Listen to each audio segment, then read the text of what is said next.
So students, today I will explain the concept of charge distribution on the plates of capacitor. मान लीजिए मेरे पास कोई metal plate है, 3-4 metal plates हैं, हर metal plate पे अलग अलग चार्जेस है, जैसे Q1, Q2, Q3, 4 प्लेट है तो अगल बगल मिला के total there are 8 surfaces. How this charges are on the different surfaces, किसमें पॉजिटिव किसमें निगेटिव क्या आएगा, इसको हम लोग देखेंगे. And the basic of this कि what is the reason behind this, how the charges are distributed, it is fundamentally your Gauss law. Gauss law के बेसिस पे चार्ज डिस्ट्रीब्यूशन हम लोग देखते हैं. और इसको याद रखोगे तो anywhere you will have this idea कि कैसे हम फास्टर वे में एंड एक्यूरेट वे में उन चीज़ों को देख पाएँ. तो this way charges on different surfaces of metal plate, and this is basically governed by Gauss law. Gauss law की प्रॉपर्टी से ही हम लोग इसको पढ़ पाते हैं. हाउ इट इज़, तो थोड़ा ध्यान दीजिएगा. व्हाट आई से कि मेरे पास ये कोई मेटल प्लेट है, ऐसे एज्यूम करें, and this is the another metal plate, से लाइक दिस. ठीक है, ये 2 मेटल प्लेट है और इसके आगे मैंने एक और मेटल प्लेट ले ली, से लाइक दिस. ये 3 मेटल प्लेट है और इस पर जो चार्जेस मैं देता हूँ, say it is Q1, it is Q2, it is Q3. Q1, Q2, Q3 are the charges. And say I give them numerical value also. It is 6 coulomb, it is say 4 coulomb, and this is your 8 coulomb, say like this. ऐसे charges आ गए 6, 4 and 8. How they will distributed on the plates surfaces जो आ गए आपके A, B, C, D, E, F. इन पे कैसे charges आएंगे उसको हम लोग देख सकते हैं. फर्स्ट ऑफ ऑल A और F पे चार्जेस सेम होंगे. ध्यान देना, फर्स्ट कंडीशन क्या, आउटर मोस्ट 3, 4, 5 जितने भी होंगे तो A और F पे चार्जेस क्या रहेंगे, सेम. आउटर मोस्ट सरफेसेस पे चार्जेस क्या रहेंगे, सेम. इसका basic reason that I have explain in my Gauss lecture 3, Gauss law का लेक्चर 3 मैंने एक्सप्लेन भी किया हुआ है. तो ए और एफ पे दोनों पे आपका चार्ज वैल्यू मैग्नीट्यूड में और इवन साइन में दोनों में क्या रहता है, सेम. ए और एफ पे ध्यान देना है ये चीज़. सेकेंड क्या होता है, चार्जेस ऑन द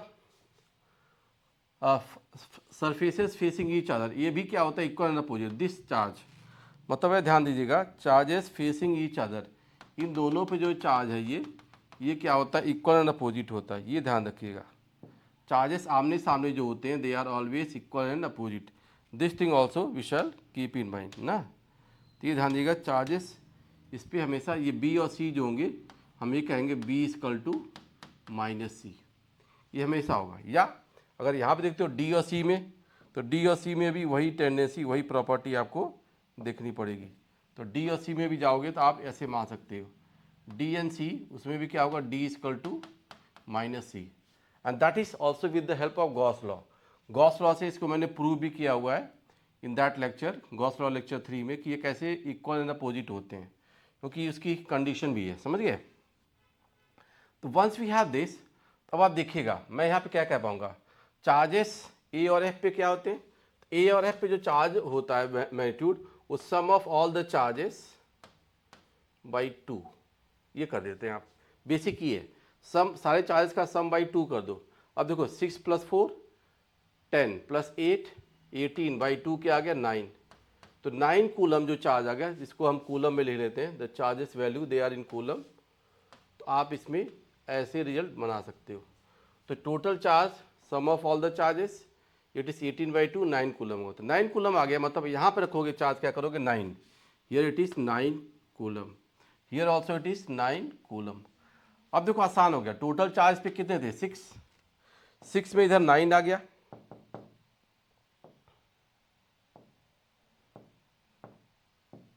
तो अगर ये 9 आ जा रहा है तो आप देखो टोटल 6 होना चाहिए. तो यहाँ पर 9 आएगा तो यहाँ क्या आ गया, -3.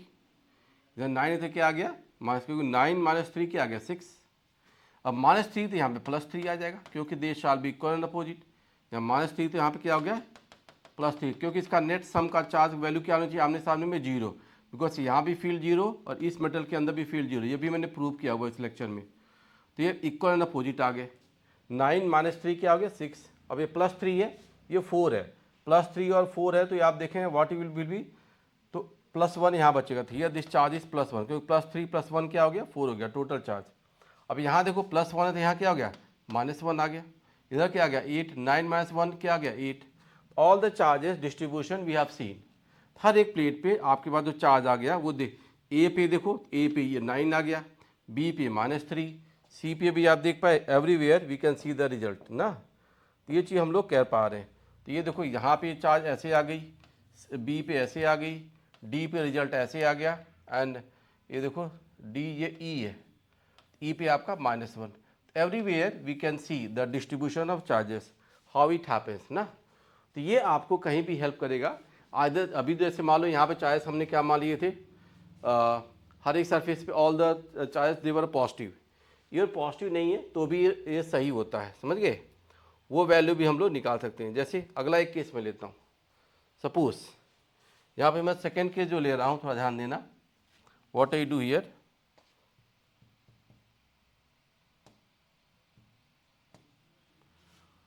अगर मेरे पास और प्लेट आ गई, ये एक प्लेट है देखिए, ये अगला प्लेट में लेता हूँ दिस, ये अगला प्लेट ले लो, 3 प्लेट आ गई, अगला एक प्लेट लीजिए, n नंबर प्लेट्स ऐसे ले लो आप, 1 2 3 4, इस पे लाग लो +6, इस पे कह लो आप -4, इस पे कह लो +2, इस पे क्या कह लो +8, ऐसे मैं मान लेता हूँ। एक पे नेगेटिव में दे दिया, अब देखें क्या होगा। तो यहाँ पे सम ऑफ ऑल द चार्जेस, अब फिर देखो A B C D E F G H, कितने भी आ सकते हैं, सब कुछ सम करो। तो आप देखो 6 + 2 10, -4 6 + 8 14/2 7, तो sum of all the charges plus minus करते हुए /2 कर दो, वही क्या आ जाएगा, A और H का मैग्नीट्यूड आएगा।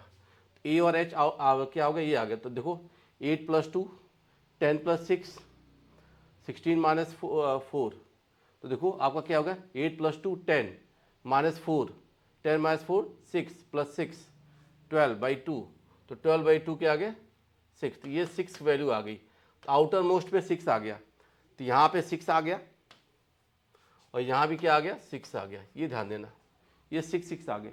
एक अच्छी प्रॉपर्टी क्या आ गई, यहाँ पे देखोगे आप, इधर भी 6 है उधर भी 6 आ गया। फिर से चेक करिए, तो आपका 6 - 4 2 और 2 + 2 4 + 8/2, तो ये 6 आ गया। 6 आ गया तो इधर क्या आ जाएगा 0, ये 0 आ गया तो ये भी क्या आ गया 0, ये क्या आ गया -4, तो यहाँ क्या आ गया आपको देखोगे +4 इक्वल अपोजिट ना, +4, तो ये क्या आ गया -2, बिकॉज 4 - 2 2 और 0 - 4 -4। अब आप देखो यहाँ पे क्या आ गया -2, तो क्या आ गया +2। ये सारी वैल्यू देखो सेटिस्फाई करिए कि आमने सामने चार्जेस दे आर सेम, आमने सामने वाले चार्जेस जो आ रहे हैं आपके, द वैल्यूज आर सेम ना, आमने सामने चार्जेस की वैल्यू सेम आ रही है, ये देखो इक्वल एंड अपोजिट, आमने सामने charges their value are same equal and opposite. तो कंडीशन भी सेटिस्फाई कर रही है गॉस लॉ वाली। एंड ऑल द फेसेस हमने चार्जेस देख लिए 6 0 0 -4 +4 -2 +2 and 6। Anywhere we have the charge distribution. Charge distribution आ गया तो फील्ड भी मिल जाएगी, चार्ज डेंसिटी भी मिल जाएगी, इनिशियल सरफेस का हर एक का चार्ज और फील्ड कंट्रीब्यूशन भी कहीं पे देख सकते हो आप। तो ये एक तरीका होता है anywhere we apply for the charges, और उसके हिसाब से आप फील्ड की वैल्यू भी देख सकते हो, potential difference between the two plate देखना वो भी दे सकते हैं। All this terms they can be given. तो ये कॉन्सेप्ट आप गॉस थ्योरम से कहीं भी अप्लाई कर सकते हो। यहाँ पे एक अच्छी चीज़ ये आ गई, यहाँ पे जीरो वाला भी आ गया, ऐसा भी आ सकता है। वैसे और कोई चीज़ करोगे थोड़ा सा टाइम लग सकता है, but here it is quite helpful. तो इसको अप्लाई करें और उससे क्वेश्चन बन सकता है for distribution of charge. Thank you.